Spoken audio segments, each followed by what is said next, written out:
In this video, I'm going to list 7 reasons why some clinics, some doctors find it expedient to perform a combination treatment, FUT with FUE, in cases of extensive male pattern baldness.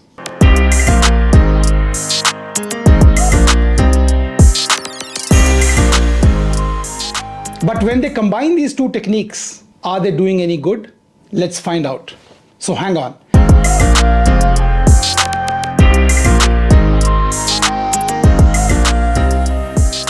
For those who haven't yet subscribed, please do. It's a fervent appeal.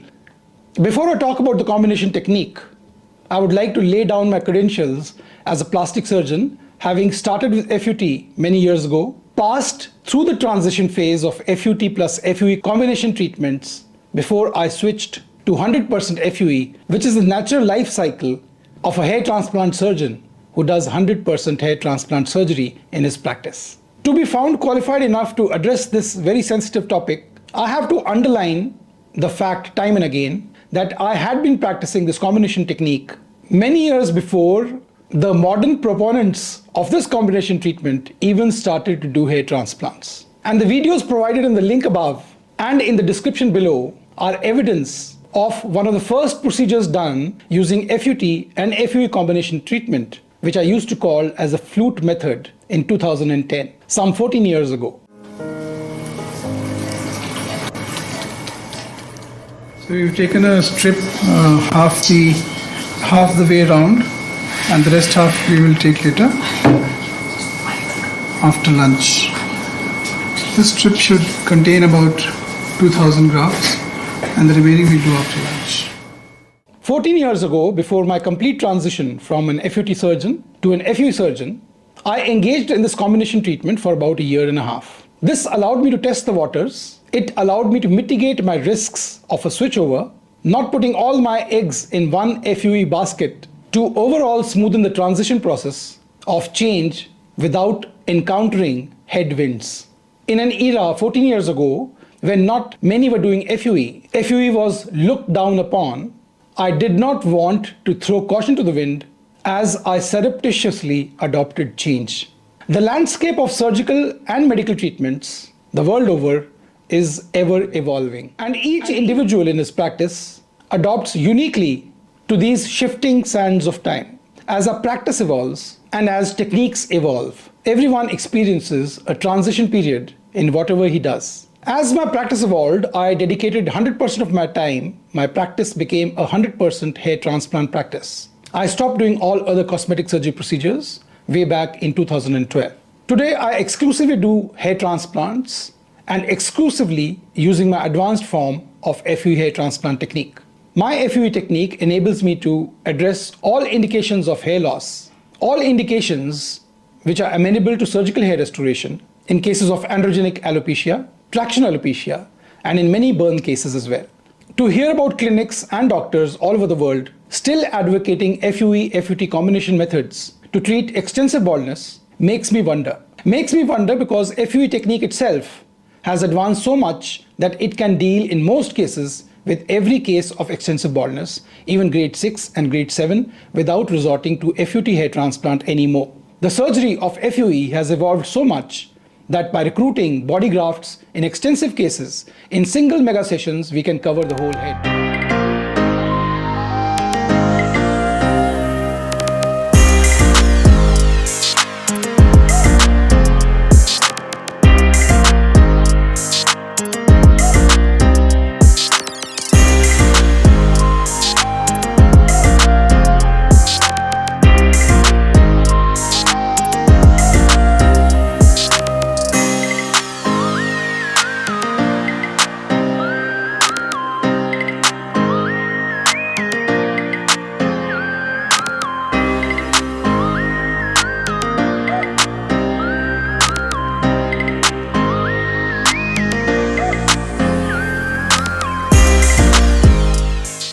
So I have a suspicion that these doctors who promote these techniques are not purely hair transplant surgeons, or they are increasing the indications for surgical hair restoration by making more and more patients come to them for hair transplant. Because if you do not have adequate density at the back, which can give you a head full of hair through FUE, most likely you are suffering from diffuse pattern alopecia and this patient is not a candidate for a hair transplant. Every patient who walks into the clinic should not be looked at as a person, as an entity who brings revenue to the clinic. This is ethically incorrect. After all, why would anybody recruit FUT and FUE to enhance graft numbers when you have such a large body donor area available? Typically, an average scalp donor yields 3,500 grafts. This is an average amount. Some may yield even 4,000 if you extend the safe zone. And besides this, you can harvest in the same session upwards of 2,000 grafts from the body, that is the shadow area of the beard, the upper neck, the chest, and other regions as well. So where is the need to give the patient a linear scar when FUE alone is known now with so much of experience in FUE to give a head full of hair in very extensive cases of baldness? The necessity of grafts more than 5,500 to 6,000 is very rarely indicated. And such numbers can easily be achieved through FUE hair transplant technique. Looking at this conundrum, the conundrum of combination treatment utilizing FUE and FUT hair transplant. If a patient lacks enough density, enough graft availability in the scalp donor area in the safe zone due to miniaturization or shedding, the patient is most likely suffering from diffuse pattern alopecia. He may just not be a suitable candidate for hair transplant without preparing him adequately for 4 to 6 months with DHT blockers. Firstly, to stabilize the baldness, and secondly, to strengthen the scalp donor. Harvesting grafts from a scalp donor which is miniaturizing is not done. This is not going to yield favorable outcomes in future. Even if you are able to achieve a result, it will not last long. The reason why people who are doing the combination technique do not on internet post long-term videos of 5 years, 10 years, and 15 years. Preparing the donor area with finasteride not only increases the viability, the survivability of grafts, but it also increases the availability of grafts in larger numbers. Needless to state that in such cases, if the scalp donor is prepared properly using DHT blockers for about 4 to 6 months before the procedure, and not being expedient that the patient who walks in is a candidate for surgery, if we prepare the donor area properly over 4 to 6 months, provided the patient has been carefully selected, the need to incorporate FUT in an FUE procedure is obviated. Moreover, patients are quite averse to getting a linear FUT scar. With short hairstyles in the young, an FUT hair transplant scar, because we do not have control over how the scar will eventually evolve, it all depends upon the skin condition, on the racial profile of the patient. Though there are many scars which do very well, I myself have an FUT scar which is barely visible. But it is a fact that patients balk at the idea of getting a linear scar at the back of the head. But when a doctor is convincing, a doctor in whom the patient has faith, if the patient still accepts the combination treatment, it is only due to the convincing power of the clinic. There is no scientific background. There is no logic to doing an FUT-FUE combination method. It is prudent, on the other hand, to stick either to FUT or to FUE rather than combine both, and in place of the combination, do more and more body grafts. Yes, body grafts are very laborious to do, but then one has to enhance skills as you progress in the evolution of your professional career. Giving misguided advice to patients of a blanket nature that the combination technique yields more grafts undermines proper case selection, gives a passport to unethical clinics to go ahead with the hair transplant in each and every patient, and thereby yielding suboptimal outcomes. Therefore, you will never find long-term results from a combination technique of FUE and FUE on the internet. The drawbacks of an FUT-FUE combination technique become apparent in cases with weak scalp donors, where even the FUT scar may become visible after the harvesting has been done, after the strip has been raised, after the FUE grafts have been raised from the scalp donor. After about 6 weeks to 12 weeks, the scar will be very visible. And what happens if the patient goes off finasteride? You have harvested the strip and you have harvested FUE grafts from above the strip. The strip is definitely going to get exposed because there's no hair covering the top. There is no cascading effect which reduces the visibility of the FUT scar. And if it stretches, the patient is more likely than not going to be devastated. When you do such a big procedure, combining FUT with FUE, there is a price to pay. The scalp donor is likely going to go into a shock loss, and you are going to lose other hair, mostly temporarily, but at times permanently. This adds burden to scar visibility from aggressive harvesting of the scalp donor, utilizing both FUT and FUE methods of harvesting. And I'm not yet talking about the stretching of the scar, which is not in our hands because many racial profiles, the scar will stretch on its own. It's a property of the skin on which we have no control.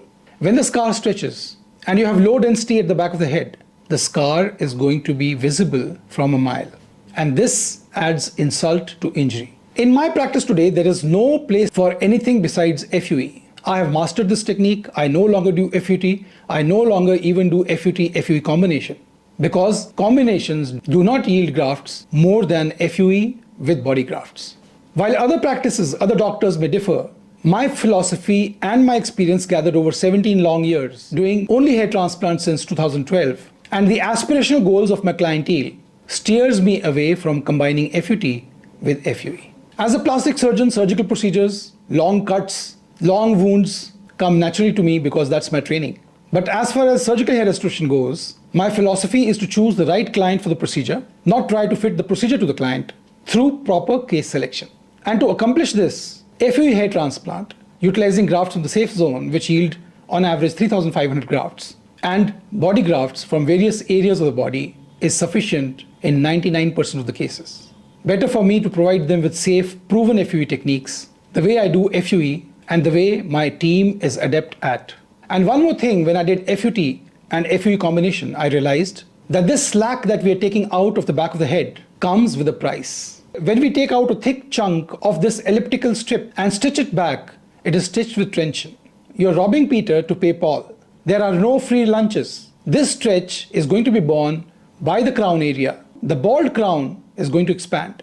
So the argument that FUT-FUE combination gives 20% more grafts or 40% more grafts is baseless, because it may be stretching the crown area by 20%. So when we do a strip procedure in combination with FUE, we may be inadvertently stretching the crown baldness area. And this itself increases the graft amount.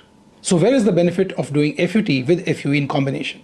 So coming to the 7 reasons why clinics, some doctors, some surgeons opt for a combination technique. Number 1, doctors who are purely FUT surgeons do not wish to forego the lucrative practice of surgical hair restoration. FUE is recruited to stay relevant. So they garnish the FUT offering with a sprinkling of FUE, calling it the combination technique.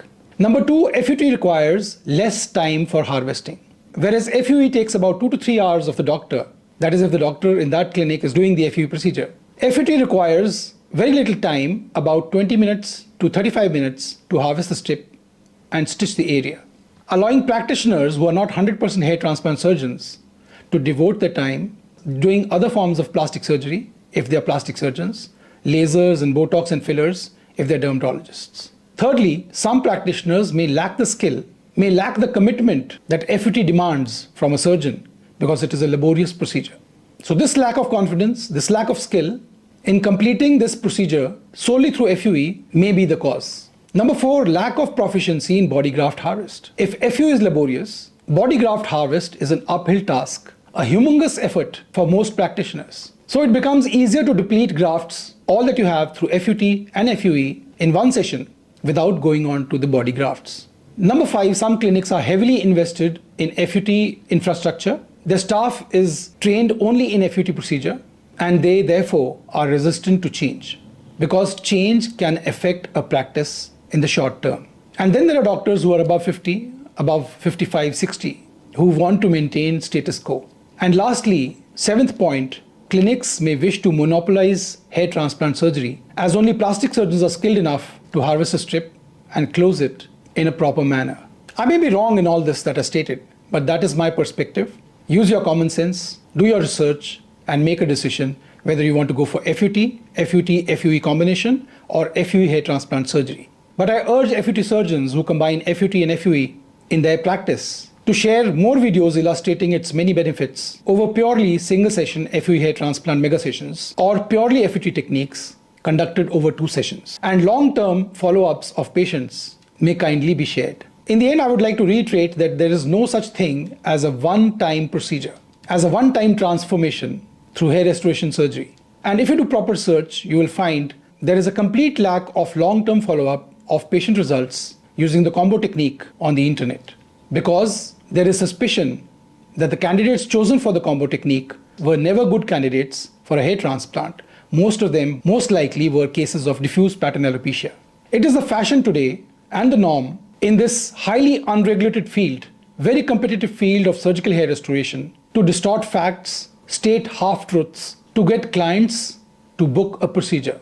And also a despicable need amongst clinics to monopolize the procedure of hair transplant surgery, hindering fair competition and evolution of surgical hair restoration. An approach to surgical hair restoration should be scientific and aligned to patient aspirations, not to clinic aspirations. No practitioner should coerce a patient into accepting the combination technique without giving them adequate time to consider their decision, to weigh the pros and cons. Ultimately, it is the patient who will decide. If the patient is convinced that FUT and FUE will serve his purpose, he has done adequate research, well, there is no argument left.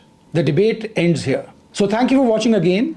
If you have any questions about FUT, FUE combination technique, if you have any other question about surgical hair restoration, about hair loss treatment for men and women, about hair transplant in India at my clinic, do let me know in the comment section below and I'll get back to you.